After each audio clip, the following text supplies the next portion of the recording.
morning. It is morning huddle time. Good morning. It is morning huddle time. I'm Chad Prinky here alongside Stacy Holzinger, as always. The nature of the beast is the competitive nature of the industry. Is if you can see it, you can be it. It's all about the people. The people are what make it great and worthwhile. Yeah, anything that I think helps build the story behind the company is great. These are the things that that you're like, we don't need that because we have plenty of work right now. Got it. But if you don't do it now, where are you going to have work in the future?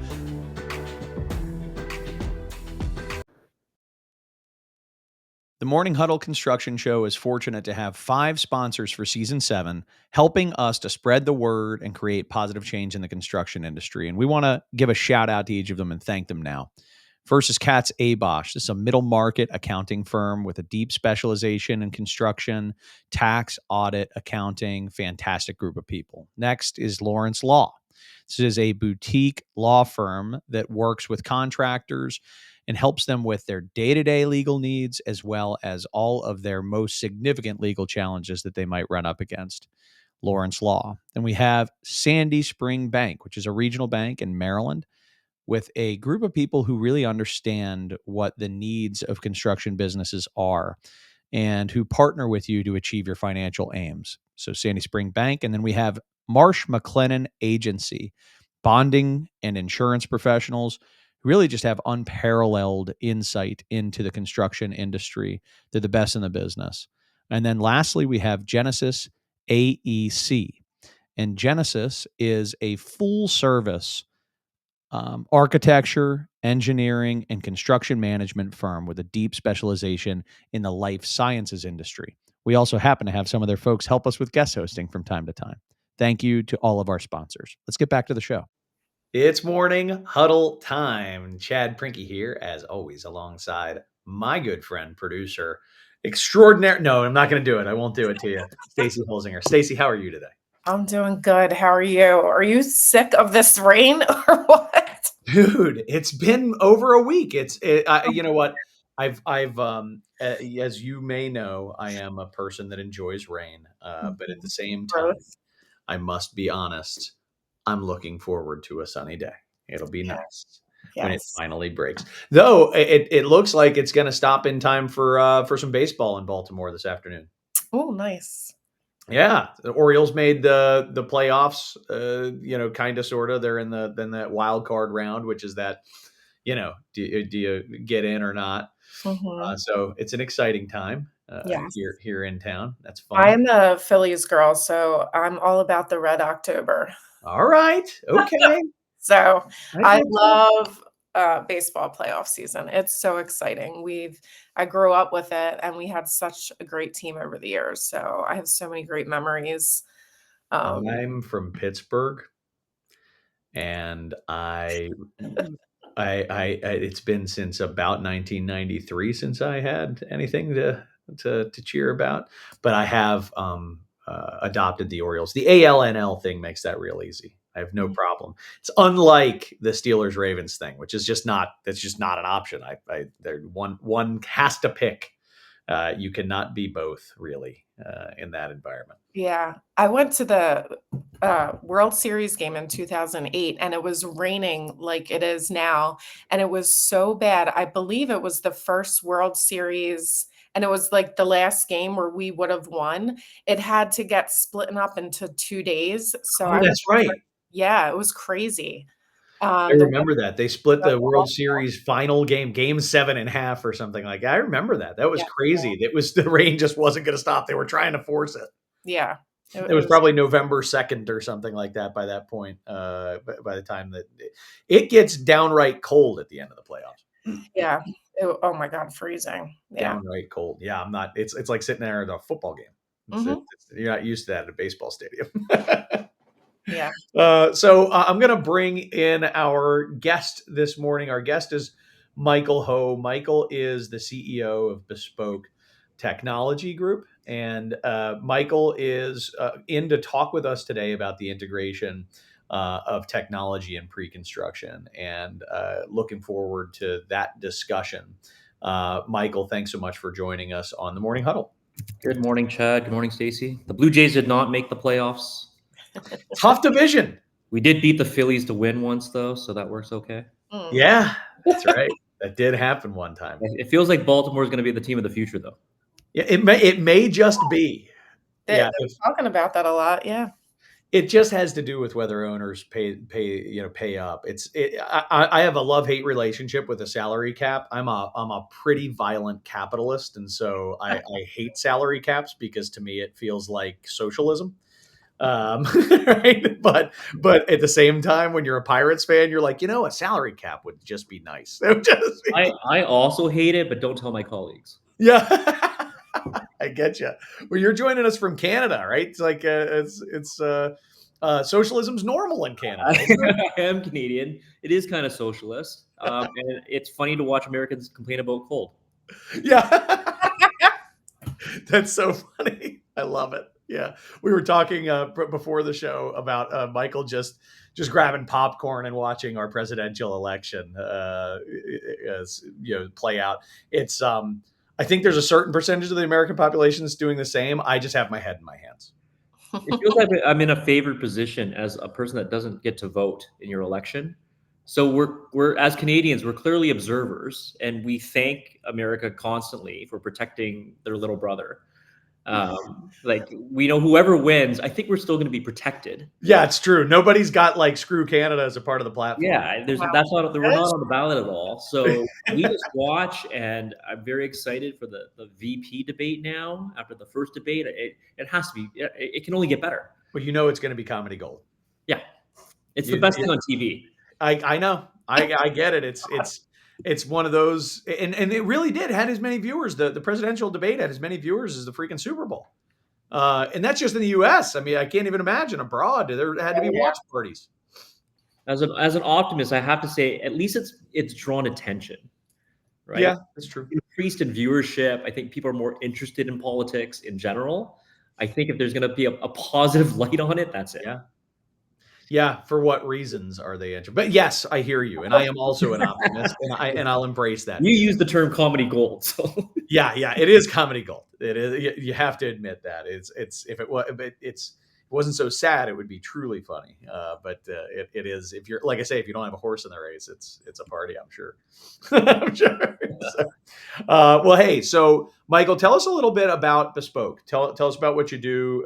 What's the business? Just for context for our audience. Great. Yeah. Bespoke Metrics was established in 2017. We are a software development company.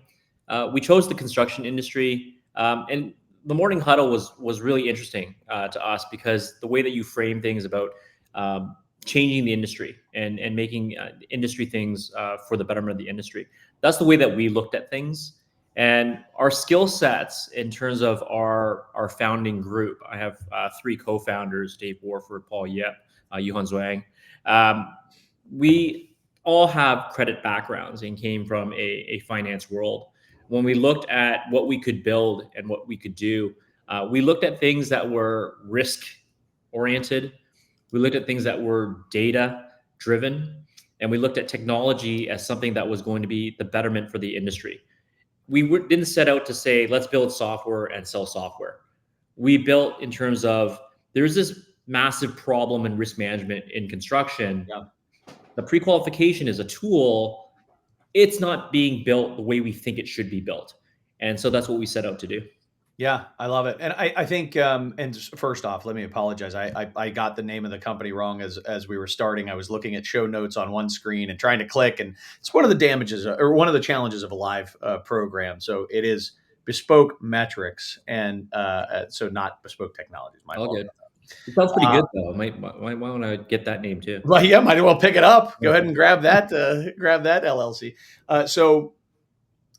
This is something that I get a chance to see up close and personal when in the work that we do as a consultant with our construction clients.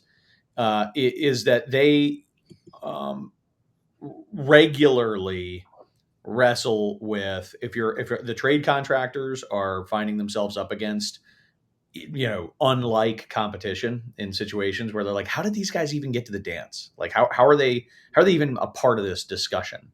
And where the general contractors are holding the bag with some really poor subs that they've hired on the job that are dragging the project down and causing problems for everybody. The owner, most of all, in my view, who gets kind of hosed in that deal. So the idea that this is a high risk moment is, in pre-qualification, I think is right on. And so where your tech fits is in helping to kind of bring structure to that and minimize risk. What does it do? Absolutely.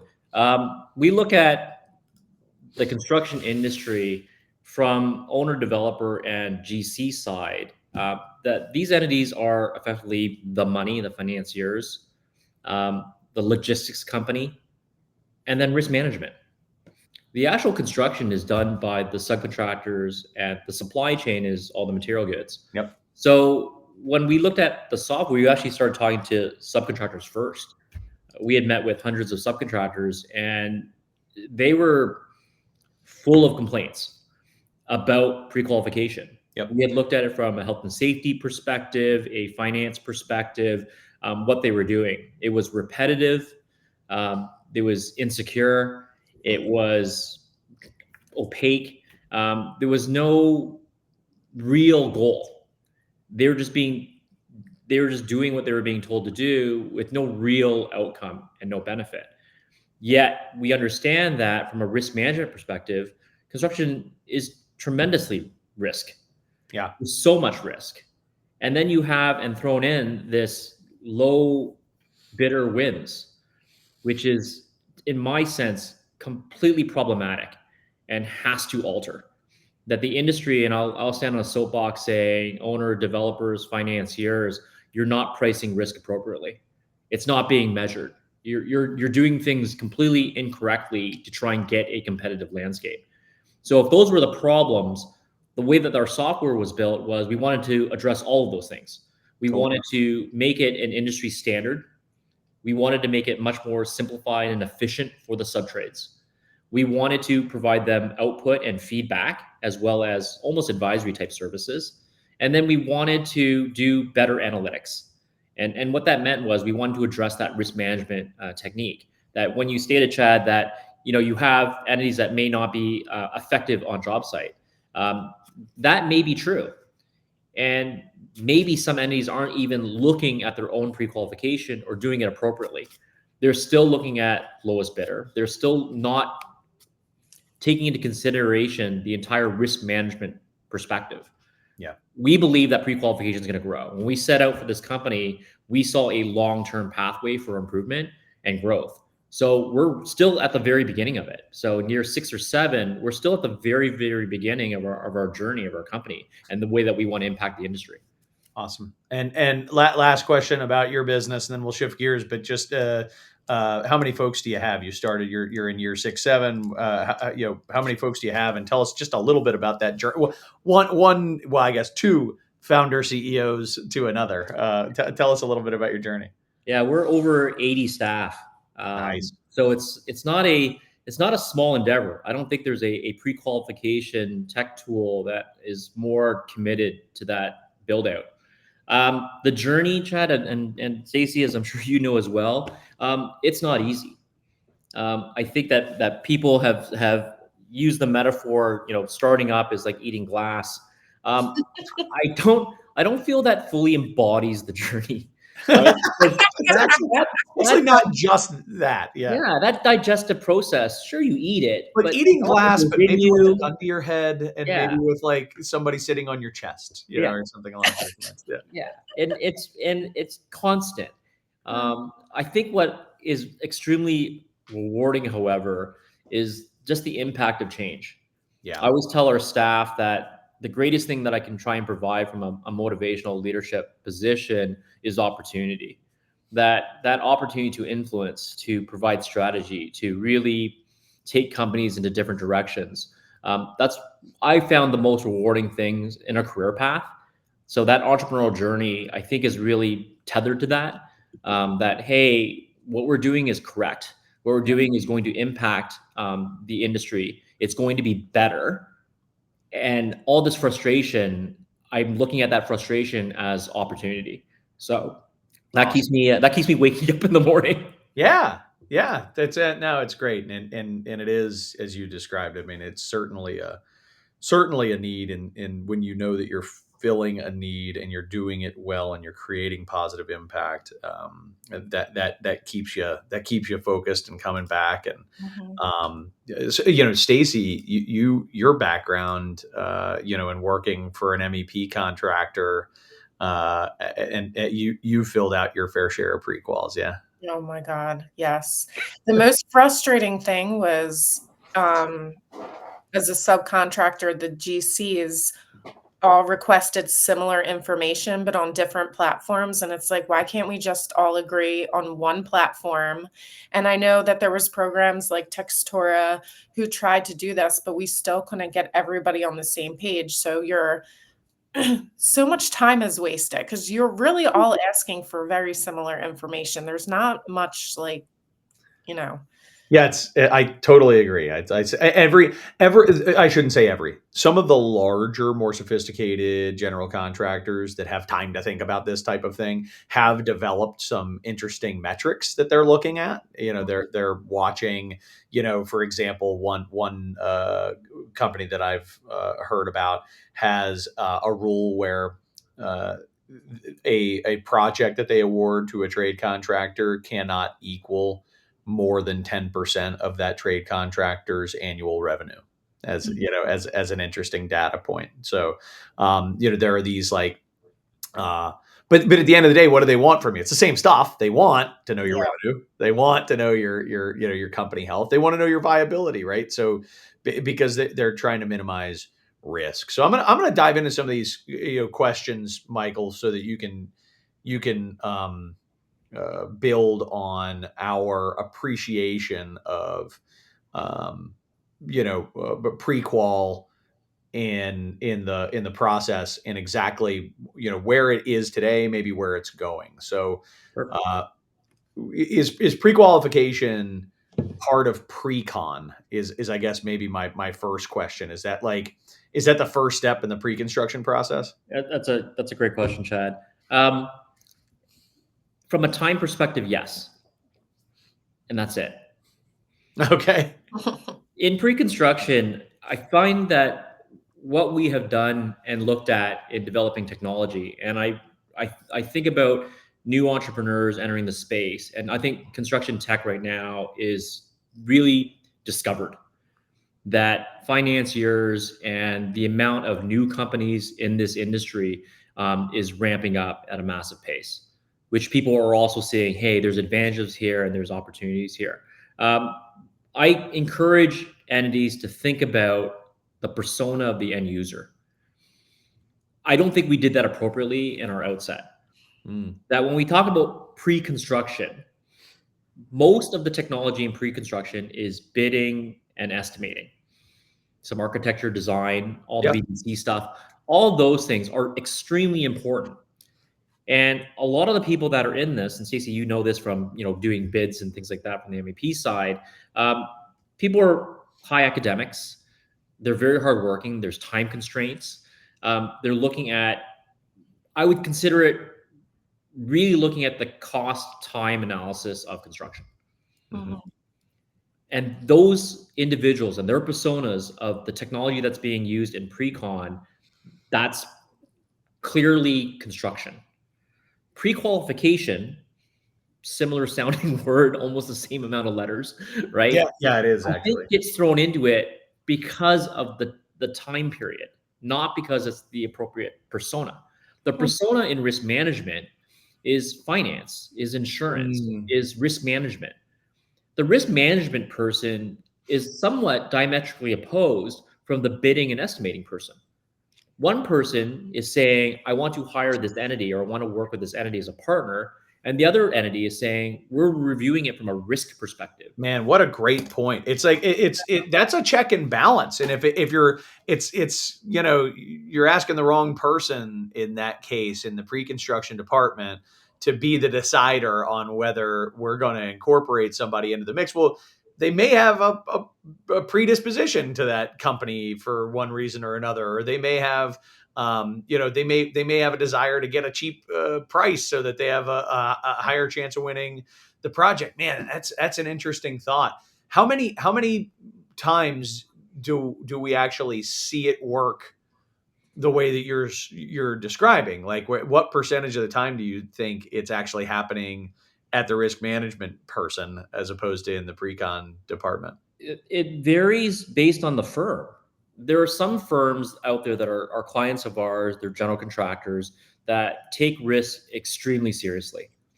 The risk management component, and I think a lot of entities say it, but in the way that they actually do it is very different. Yeah. I consider risk management one of the most important jobs. I think construction is chock full of risk. And I think that insurance, buy more. No matter how much you have, I would say buy more because there's so much risk in the industry. Yeah. From that perspective, GCs that do it very, very well are extremely committed to it. Their risk managers are empowered, which means from a centralization of that firm, they have the ability to push back on other pre-construction managers, portfolio managers, project managers, bidding folks, estimating folks. Those bidding and estimating folks, they have their own criterion, which is running that job, building that building. Yep. Right. So that can be opposed to risk, and those kind of frictional relationships they need to figure out, and then they find their balance of who do we want to hire, who can we hire, and what is our risk appetite, and how do we address risk management. It's not maybe not hire a particular partner. It's how do we hire them and manage the risk of that particular entity.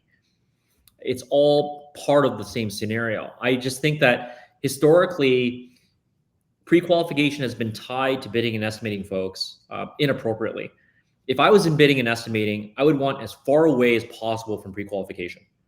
I hear you. Yeah, I do. But I can see the push pull. I can understand. Like, there's a piece of this equation that really boils down to, like, well, hold on, what if the only people we're allowed to invite to bid are so high, they're priced so high that we can't compete and we don't win enough work. So I could see the motivation to say, like, hey, our department is tasked with winning the work. You need to allow us to bring in the people that we think can get us the work.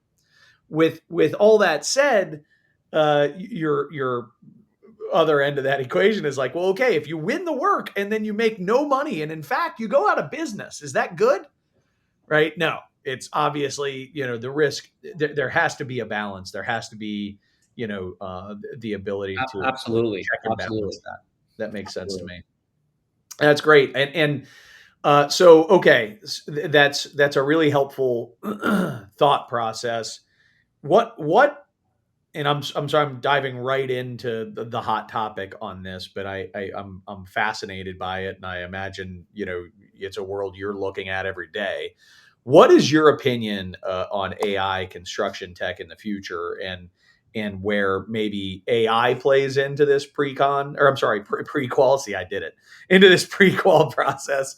What do you see happening with AI and in pre-qualification, and maybe broader in all of contact? I love AI.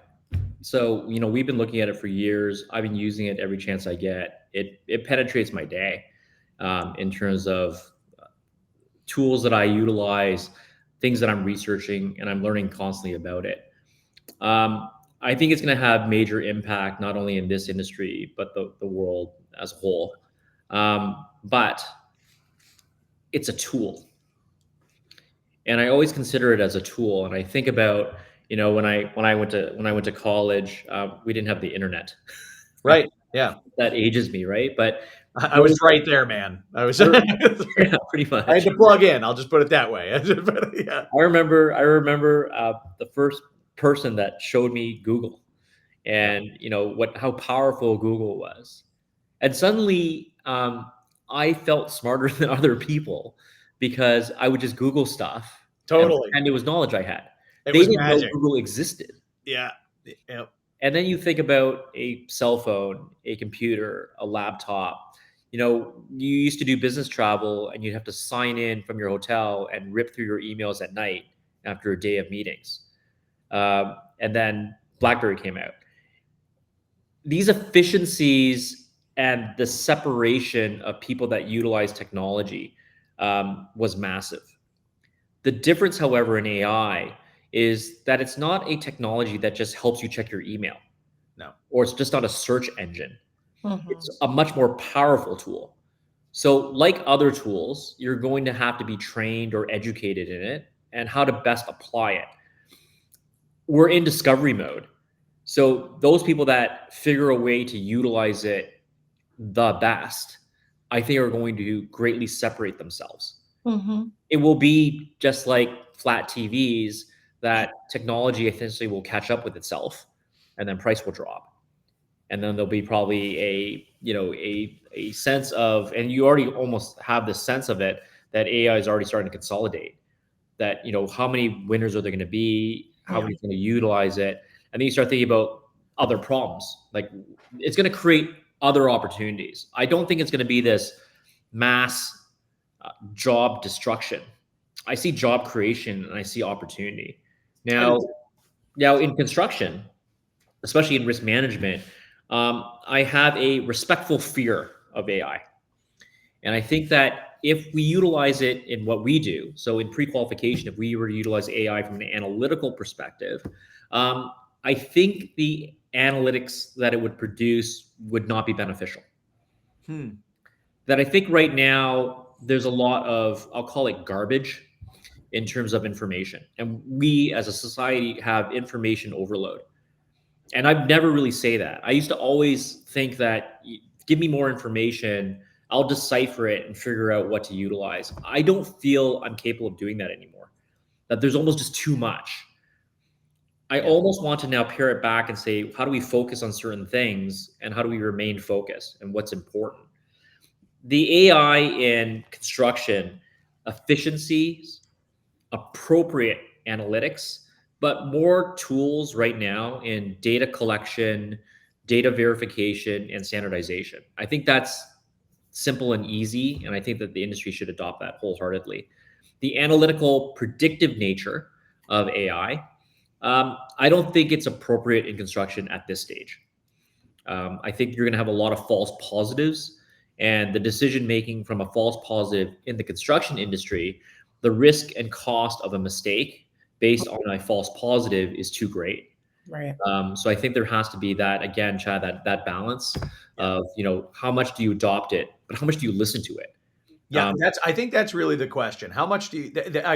I think we do need to. This my 2 cents. I think we do need to allow some of those predictive tools to play out, and you know, tell me what it thinks. Allow it to tell us what the technology thinks we should do. We just have a decision whether we want to listen to it.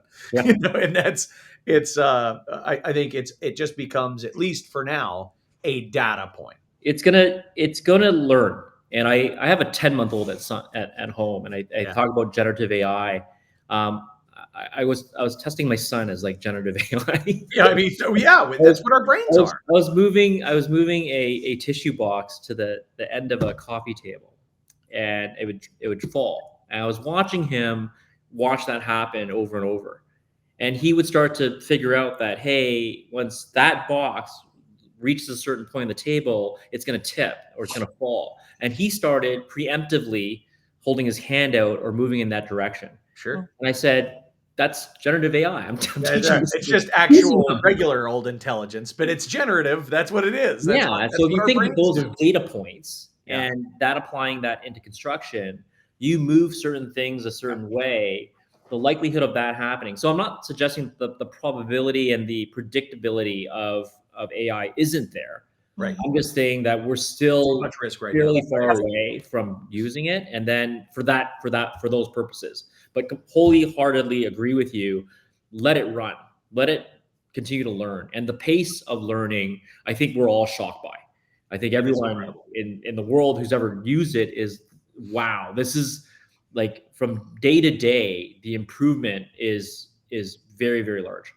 It really is, and yeah, I think a healthy respect and fear to not allow yourself to make stupid decisions, and to not, and there's no doubt. Like, okay, I'm with you that it's going to create jobs. It's also going to destroy jobs to an extent. I just think that that happens. That's a part of technology has always done that. Right. To your point, vehicles did that. The invention of the automobile put a whole hell of a lot of carriage drivers out of business. But we figured it out, and It evolves. Sometimes it comes back. I wouldn't mind some milk delivery. yes. I guess you can. Or I guess you can't order groceries already. So maybe it has come full circle. It has. We're back to milkmen. We've arrived back at milkmen. They just happen to carry more things, and they pull into your driveway in a Hyundai. All right. So how let's talk. I want to talk about integrations. I think there are a lot of I have all these fascinating discussions. As anybody who knows me knows, like, I love technology and I don't know nearly enough about it to really advise beyond, here's what I see working. This is I can tell you about positive use cases. So when we're working with our clients, people will say to me all the time, like, what do you know about such and such technologies or this and that? And one of the things I found myself saying way more often is, these days, most things can talk to each other. And I find that a lot of my clients are, they want the all-in-one. They want everything that does all-in-one. They want, an ERP that has a project management, that has an accounting, and that has estimating built in, and a CRM built in, and an LMS built in. Like, at a certain point, I'm like, I don't think you're going to get all that. Like, I don't think you're going to get everything built in. And what I found is that a lot of the built-in stuff, while it's trying, it's not the best product. It's kind of, it's so anyway. I'll shut up. My point is, talk about integrations in technology, and specifically again in this, pre-qualification and pre-construction, two pieces of the puzzle that I think you're pretty close to. I've been hearing the word integration so often, as I'm sure both of you have as well. I've learned to hate the word integration. Hate's a really strong word. I don't use it that often, but I actually hate the word integration. And it's not because everyone's asking us to integrate to everybody else. It's also looking at it wrong. I think, Chad, you hit it right on the head there when you said it has to talk to each other. To me, that's not integration. Just communicating. You don't have to be one platform. Now, we are partnered with Procore, for instance. So, I'm a big fan of what they're building and their roadmap. But I also want to say that I don't think anyone can build everything great. That there's not going to be one supplier for all things. That makes no sense, right? We're a specialized functionality in the industry, and we think that we will always be number one in pre-qualification, and we will set out to do that, and we'll take on everybody. So, from that perspective, if you look at the way that, I guess, the metaphor that I try to use and consider in the marketplace is your phone. Your phone has a whole bunch of different apps, and you may like Google Maps and you might like Waze. They're owned by the same company, but right, yeah. Whatever you like, it's your app. It all functions on this one backbone, your phone, whether you're iPhone or Android or whatever other thing that's out there. I was going to say, are there other options these days? I have no idea. Right? That's your backbone, and it has to sit on that. You have to be available in that store. That's right. And that's the integration. That's right. Your little apps don't have to communicate to each other. It just has to display on your phone. And then if you dislike one of the apps, right now you just drag it into a garbage can and let it go, and it disappears. And you go to the store and you download another one. Mm-hmm. We're like that. We're an app. We're a vendor. And I think vendors in construction tech should build their technology like that, versus us being spiderwebbed and saying you can't unwind. Anyone who uses this, it's so difficult to delete this app off your phone, I think that needs to be considered. Not to suggest that you're pessimistic, that I have to prepare for this not to work out and I'm going to delete it, but also to have the ability, because you still have your phone and you still need your phone. The app can't destroy your phone type of idea. And so that's the metaphor that I extend in terms of integrations. We're working very hard to communicate to anyone that will communicate with us, but also not build this giant spider web of APIs that everyone in construction tech is now an API maintenance firm. And then someone makes an alteration and we all scramble to fix 500 APIs to make sure that all of our things connect together. The common language, the communication, it varies by tool, but there are standards that we should utilize and force forward within the industry. Interesting. You know, I see this only through, I don't see it through your lens. I see it through the lens of the contractor that is, you know, running. Yeah, and I've heard this quote many times. Like, the last thing I need is another app. Like, I don't need more technology for my people.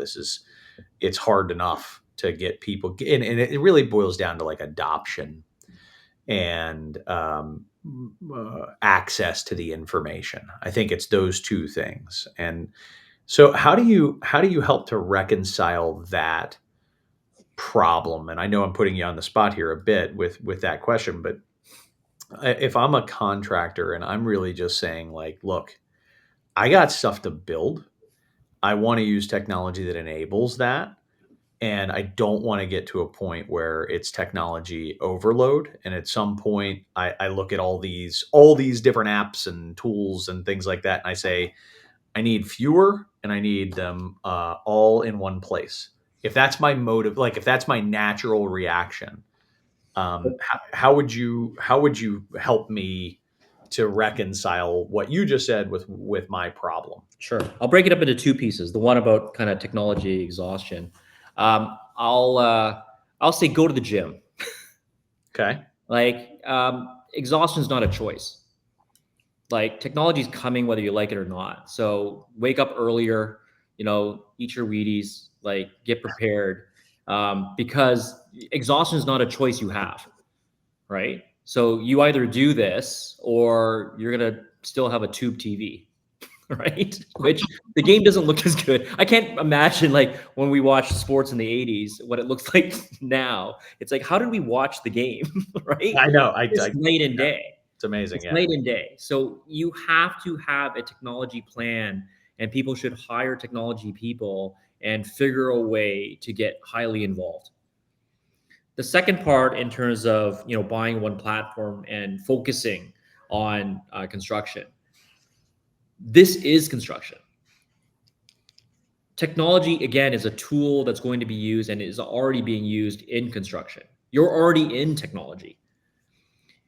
An all-in-one solution may fit you. I'm not suggesting that's bad for everyone. Right? That's fine, right? If that's what you want to do, and there's great solutions. I had named a couple of them already.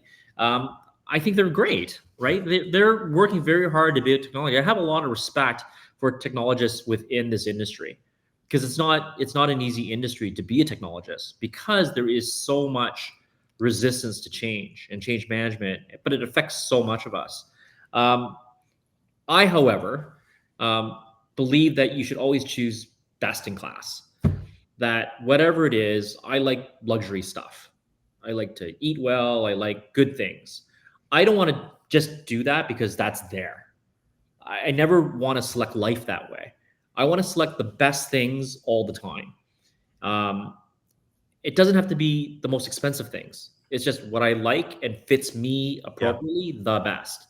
And I think we all have to go through those decisions, and people at companies, I think, whether it's run by an individual or run by a group of people or it's an ESOP, you have to abide by kind of management from that perspective. I, however, hope that whoever is making these decisions spend the time to get very involved in technology and analyze what is actually out there. I think that's important. That knowledge selection of learning technology, which means participate in things like the morning huddle, like learn more. Yep. Like there's more than enough resources, but technology is here in a big way. So I think people need to be highly involved and engaged because it's going to alter the industry. Mhm. Damn. I have some opinions. No, I like it. You know, and I appreciate that. I think there's, you know, I've got to be able to justify my spend. And in the construction industry, I think one of the truths is that technology has not made us more profitable yet. As an industry, we're not throwing more points to our bottom line as an industry, you know, today than we were in 1992. You know, it's unfortunately, and maybe I don't know this data off the top of my head, but we may have even gone backwards in terms of creating, you know, a more profitable space. And so for the contractor that is trying to make decisions about justifying this tech on their bottom line, it's one thing when it's like, you know, well, if I don't have it, I can't win work. You know, so it's par for the course. It's something I absolutely have to have.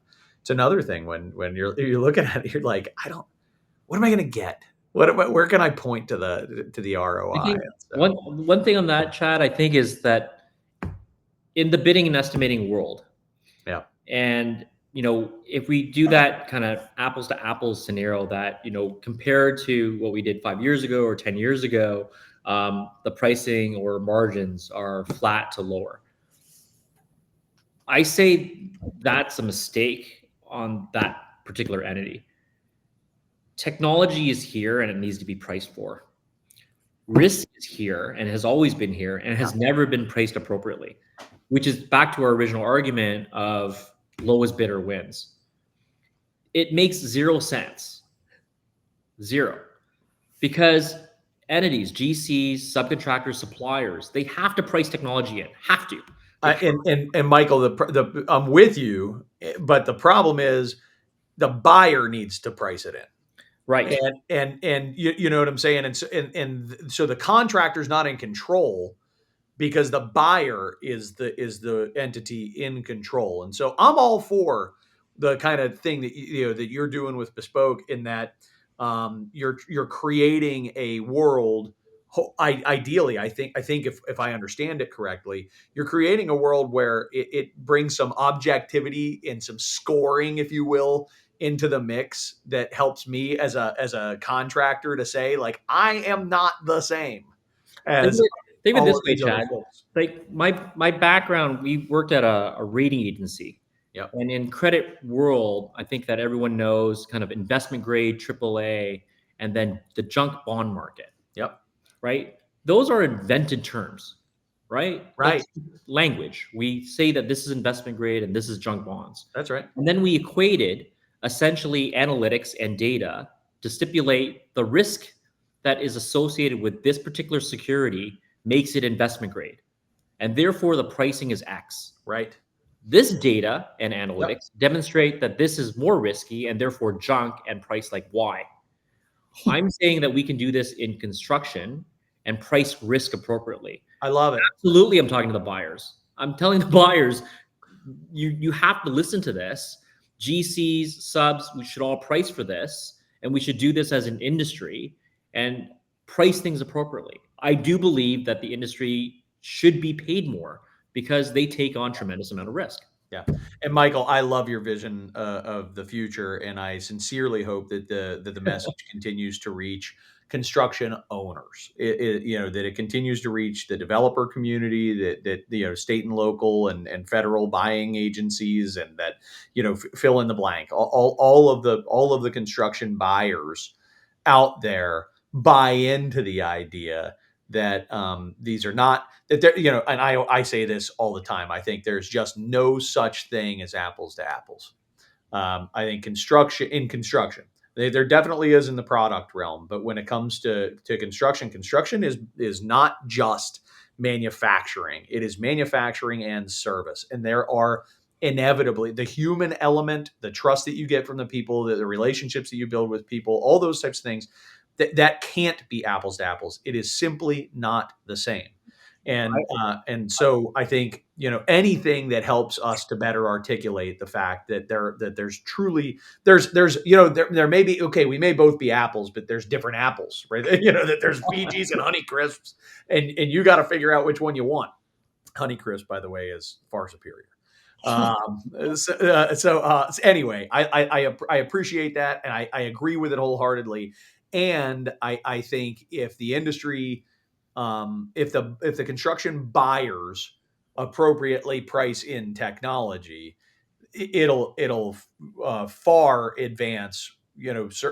We'll have safer projects, we'll have higher quality projects, we'll have faster project delivery, we'll have all those things can occur. But it's a really, I mean, it's look, I'm not telling you anything you don't know. You've been serving this industry for a while, but it's an uphill climb.